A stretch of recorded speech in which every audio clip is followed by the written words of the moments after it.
It is time once again for another tragic comic episode in our continuing series about the Republican Party searching for meaning in the political wilderness. You can go your own way.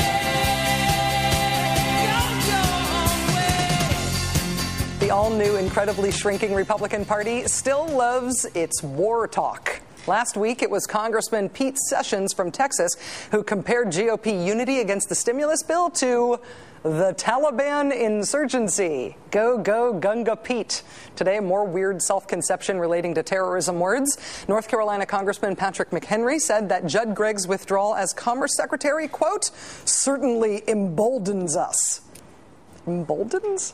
Other emboldened Republicans, Eric Cantor, the second-ranking House Republican, who said of the stimulus debate, quote, what transpired will give us a shot in the arm. We are standing up on principle and just saying no. The party of no. There's a banner to rally under. For Grover Norquist of Americans for Tax Reform, it was more than just no, more than just a shot in the arm. He said, quote, this is the bill that the Republican Party will be running against in 2010 and 2012 and 2014. 2014? Really? No other plans, you guys, for like 5 years? And then there's Michael Steele, the new GOP chairman, who congratulated Republican representatives on their total of 0 votes for the stimulus bill, saying, quote, the goose egg you laid on the president's desk was just beautiful. Just say no, no ideas for 5 years. We're the Taliban, we're emboldened, we're the party of goose egg, zip zero, woohoo! This is kind of weird, isn't it? Someone who can maybe help me out here is Alexandra Pelosi, the award-winning filmmaker and liberal who keeps making big-hearted, funny documentary films about American conservatives. Her new documentary is about John McCain's supporters on the presidential campaign trail this year. It's called Right America Feeling Wronged. It debuts Monday on HBO. Here's a little clip. John McCain should have won. He was the right man for this country, and people couldn't see it. And I don't know why. Alabama, you be on welfare! You be too lazy to work! Oh, stupid get that down. What do all the McCain voters have in common? We all hate the same things. Does he support America? He talks like he knows us. He doesn't know us. Is there anything he can do to redeem himself in your eyes? Drop out of the race. Alexandra Pelosi, welcome to the show. It's nice to see you. Thank you for having me. Did the McCain-Palin campaign know what you were up to? I don't think they no. I don't think that they wanted me there. I mean, are you saying was I welcome? No. Yeah. There were some very unchristian moments. From the campaign specifically? Oh, yeah. Really?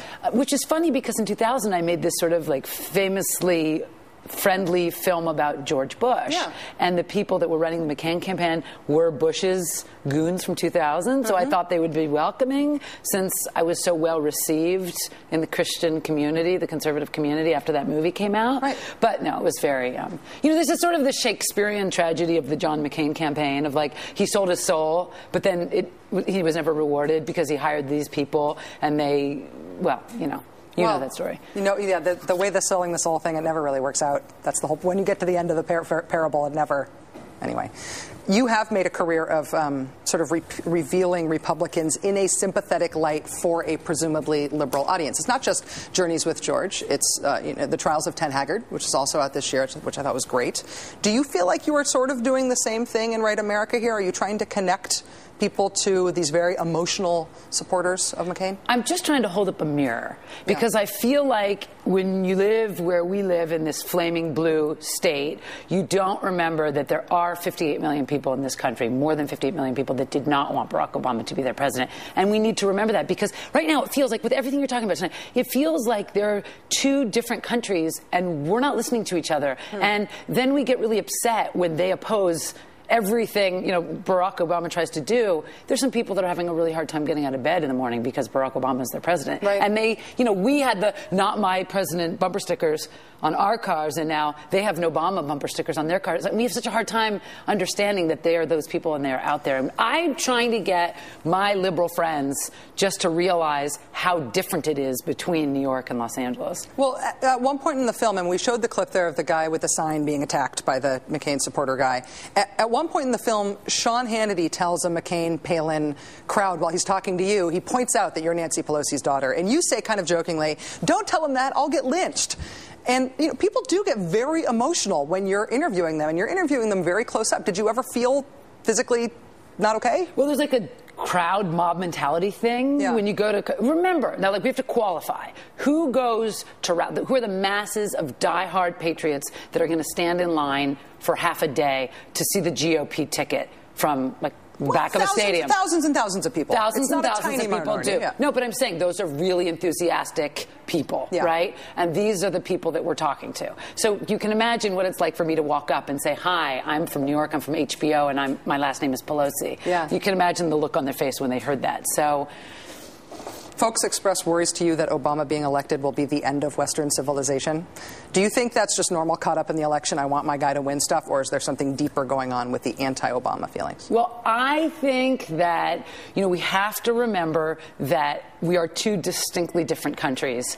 And we're trying to coexist, and it's really scary. I don't think we are. I don't think we're totally. You don't? You're such an optimist. That's so sweet. Do you think we're going to have world peace? I believe that whole red state, blue state, United States. I believe that. There's a reason we all get goosebumps when we hear that line in Obama's stump speech. It's not red states and blue states. You're drinking the Obama Kool-Aid. I'm not at all. I'm not at all. I believe in that whole One America thing. I totally believe it. But I think that you need to take a road trip through the South with me. I don't think that I'm naive. I don't think you're naive. I wasn't saying you're naive. I'm just saying I feel like when I was standing in Oxford, Mississippi, and the people were saying, "We're just not ready. We're just not ready." I felt like I was capturing this artifact, this moment in time when you know something really big is about to happen, and there are those people, they're just holding on for dear life. Like, please don't change. I like the world the way it is. What's wrong with my life the way it is? And that's what I was trying to show, is like capturing this like a time capsule. And the people that had nothing in common with all those crowds that you saw at the Obama rallies that were saying, "Oh, God, that is not my country. Please, no." Yeah. There's something in common, I believe it. But I love the film. Thank you, Alexandra. It's nice to see you. Thank you for having me. Alexandra Pelosi's new documentary, Right America Feeling Wronged, is very good, and it debuts on HBO this Monday. Watch it and then have big fights about it. Nice to see you.